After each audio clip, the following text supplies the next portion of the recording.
Hi guys. So today, for part of Unwind, you will be responsible for answering before you read the questions on mood and tone. So you'll need to look at the YouTube video that I made on mood and tone. So that is that. Here are the questions. So what do you think the mood and tone are in Unwind? What's your proof? So what's been happening in the story? Remember that mood is how the author thinks or feels, and tone is how you think or feel. So when you do this, it's kind of subjective, which means it's kind of your own interpretation of this. And finally, once we're done the chapter with sci-fi, I want you to think on your question is, what do you know about or think about unwinding? And you're supposed to do 3 to 5 sentences. You'll notice here I forgot to put the end of my parentheses on the paper that I made up for you. So there, I put it there. You guys can do it too. That was my pencil clicking. Okay, let's on with the show. Let's get to the book, hopefully.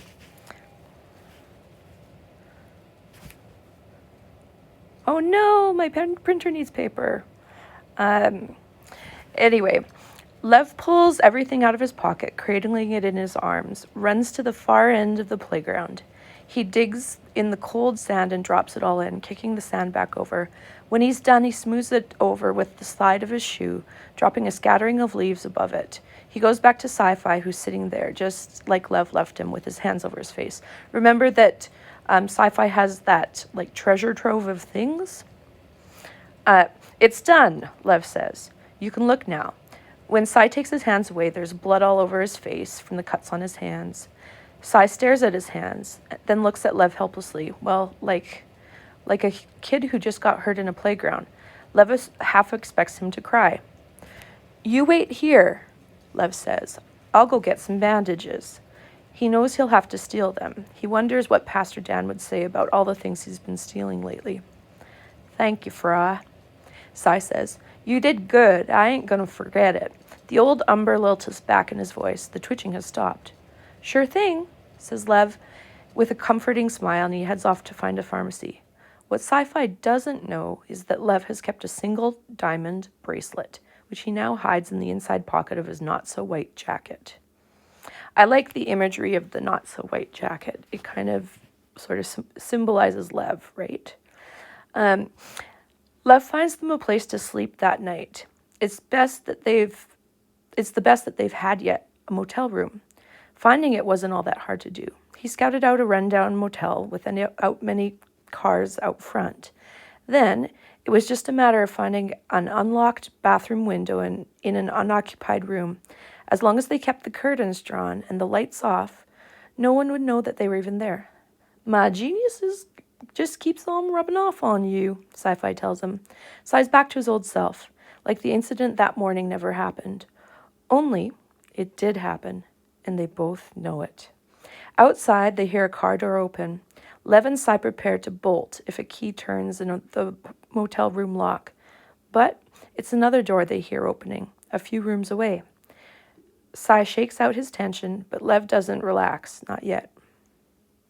I want to know about today, Lev says. It's not a question, it's a request. Sai is unconcerned. Ancient history, he says. Leave the past in the past and live for the moment. That's wisdom you can take to the grave and dig it up when you need it. What if I want to dig it up right now? Lev takes a moment to let it sink in. Then he reaches into his pocket and pulls out the diamond bracelet. He holds it in front of him, making sure the street light spilling through a slit in the curtains catches the diamonds so they glisten. Where you get that? Sci-Fi's voice has lost all playfulness it had only a second ago. I kept it, Lev says calmly. I thought it might come in handy. I told you to get rid of it. It wasn't yours to get rid of. After all, you said it yourself. You didn't steal it. Lev twists the bracelet so a diamond refracts a sparkle of light right into Sci-Fi's eye. Without the room lights on, Lev can't see much, but he can swear he sees Sci-Fi's cheeks starting to twitch. Sai stands up, looming over Lev. Lev stands as well, a full head shorter than Sci-Fi. "You just take that out of my face," says Sci-Fi, "or I swear I'm going to pound you into pork rinds."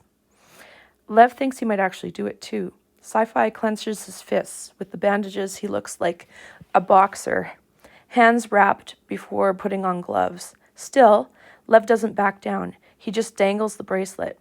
It sends little twinkling lights flitting around the room like a lazy disco ball. "I'll put it away if you tell me why this bracelet and all those other things wound up in your pocket." "Put it away first, and then I'll tell you." "Fair enough." Lev slips the bracelet back into his pocket and waits, but Sci-Fi isn't talking.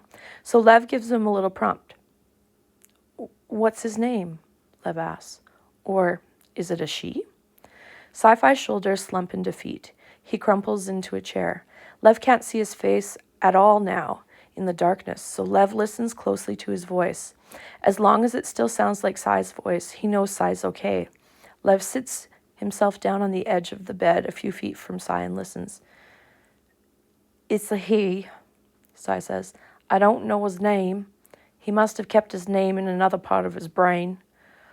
All I got was his right temporal lobe. That's only an eighth of the cerebral cortex, so I'm 7/8 me and 1/8 him." I figured that was it. Lev had realized what was going on with Sai even before he stole the bandages from the pharmacy. Sai gave him a clue himself.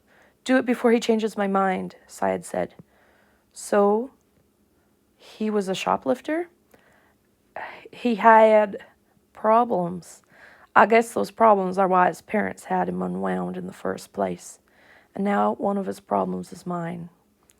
Wow, that sucks. Sci-Fi laughs bitterly at that. "Yeah, Fry, it does." "It's kind of like what happened to my brother Ray," says Lev. "He went to this government auction thing and ended up with 10 acres on a lake. It cost next to nothing. Then he finds out that the land came with a bunker full of toxic chemicals seeping into the ground. Now he owned it, so now it was his problem. Cost him almost 10 times the cost of the land to clean up the chemicals." "Sucker," says Sai. "Yeah, but then those chemicals weren't in his brain." Sai looks down for a moment. "He's not a bad kid. He's just hurting real bad." The way Sai's talking, it's like the kid is still there, right in the room with them. He's got this urge about him to grab things, like an addiction, you know? Shiny things mostly. It's not like he really wants them. It's just that he kind of needs to snap him up. I figure he's a kleptomaniac. That means, oh hell, I know what it means. Or you know what it means." "So he talks to you?" "No, not really. I didn't get the part of him that uses words. I get feelings mostly. Sometimes images, but usually just feelings, urges. And when I get an urge, I don't know where it's coming from. I know it's from him. Like the time I saw this Irish setter on the street and I wanted to go over and pet it. I'm not a dog person. See? But all of a sudden, I just had to pet that pooch." Now that Sai's talking about it, he can't stop. It's all spilling out like water over a dam. "Petting that dog was one thing, but stealing is another. The stealing makes me mad. I mean, here I am, a law-abiding citizen, never took nothing that didn't belong to me in my whole life. Now I'm stuck with this. There's people out there, like that lady in the Christmas store. They see a number kid like me and they automatically assume I'm up to no good. And now, thanks to this kid in my head, they're right. And you want to know what's funny? This kid was Lily Sienna like you, blonde hair, blue eyes." Hearing that surprises Lev. Not the description, but the fact that Sai can describe him at all. "You know what he looked like?" Sci-Fi nods. "I can see him sometimes. It's hard, but sometimes I can. I close my eyes and imagine myself looking into a mirror. Usually I just see myself reflected, but once in a while I can see him. It's only for an instant, kind of like trying to catch a bolt of lightning after you've already seen the flash. But other people, they don't see him when he steals. It's me they see, my hands grabbing." The people who matter know it's not you. Your dad's, they don't even know about this, Cy says. They think they did me a favor sticking me with this brain chunk. If I told them about it, they'd feel guilty until the end of time, so I can't tell them. Lev doesn't know what to say. He wishes he never brought it up. He wishes he hadn't insisted on knowing. But most of all, he wishes Cy didn't have to deal with this. He's a good guy. He deserves a better break. And this kid? He doesn't even seem to understand he's a part of me, Cy says. It's like those ghosts that don't know that they're dead. He keeps trying to be him, and can't understand why the rest of him ain't there. All of a sudden, Lev realizes something. He lived in Joplin, didn't he? Cy doesn't answer for a long time. That's how Lev knows it's true. Finally, Cy says, there are things he got locked up in my brain that I can't get at. All I know is that he's got to get to Joplin, so I got to get there too. Once we're there, maybe he'll leave me alone. Sci-Fi shifts his shoulders. Not in a shrug, but in an uncomfortable roll, like when you get an itch in your back or a sudden shiver. I don't want to talk about him no more. His 1/8 feels a whole lot bigger when I spend time hanging around in his gray matter. Lev wants to put an arm around Cy's shoulder like an older brother to comfort him. But he just can't bring himself to do it. So instead, he pulls the blanket from the bed and wraps it around Cy, and he sits in the chair. What's all this about? Just making sure you two stay warm. And he says, don't worry about anything. I've got it all under control. Sci-Fi laughs. You? You can't even take care of yourself, and now you think you're going to take care of me? If it weren't for me, you'd still be chowing down on other folks' garbage back at the mall.